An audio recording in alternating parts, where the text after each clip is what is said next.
Restaurants and food chains in Quezon City will soon be required to sell half-rice portions to the public. This is after an ordinance proposed by 5th District Councilor Alan Butch Francisco passed third reading in the City Council. The details from Haji Camino. Joseph Jornales consumes 5 rice per meal.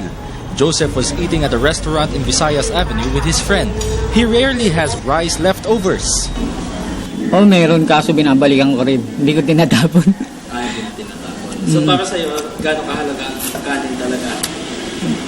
Malaga yun kasi yun naman talaga yung nahanap ng isang tao eh. Kanin eh. Paano yung, panay ulam lang. Siyempre maghanap ka rin ng kanin.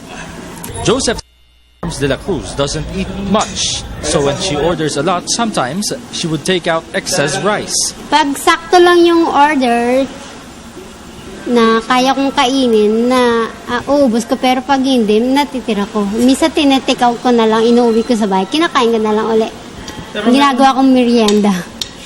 Mostly talaga dinidispose yun, yung total, yun talaga yung pinaka-SOP ng lahat naman ng mga resto. Dinidispose talaga yung mga tira-tira lahat. There is good news waiting for people like Carms.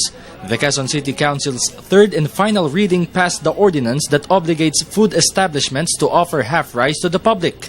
The ordinance will take effect once Quezon City Mayor Herbert Bautista signed it into law. It was proposed by 5th District Councilor Alan Butch Francisco. The half-rice ordinance includes establishments like restaurants, fast food chains, school and hospital canteens, food court and catering businesses. Once implemented, QC customers may order half or 80 grams of rice.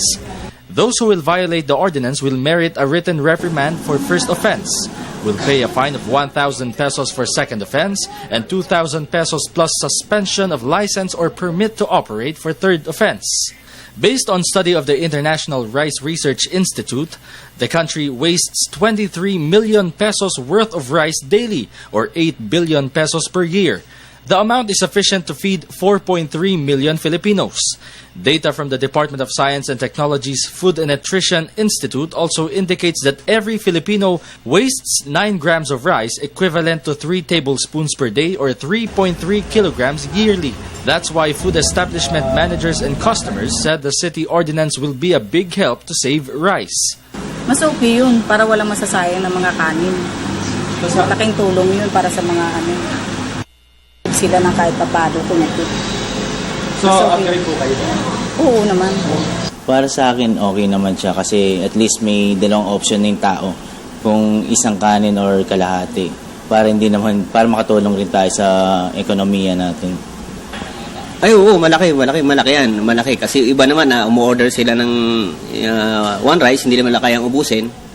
At talagang nasasayang. Oo, makakatulong yun. Kasi, syempre, para rin mabawasan yun sa health mo. Kasi pag sobrang rice, sobrang din sa katawan. Kasi di ba malakas ang ng rice. Filipinos are unquestionably rice lovers. But let us all remember that we should not waste every grain of rice because it is our universal food.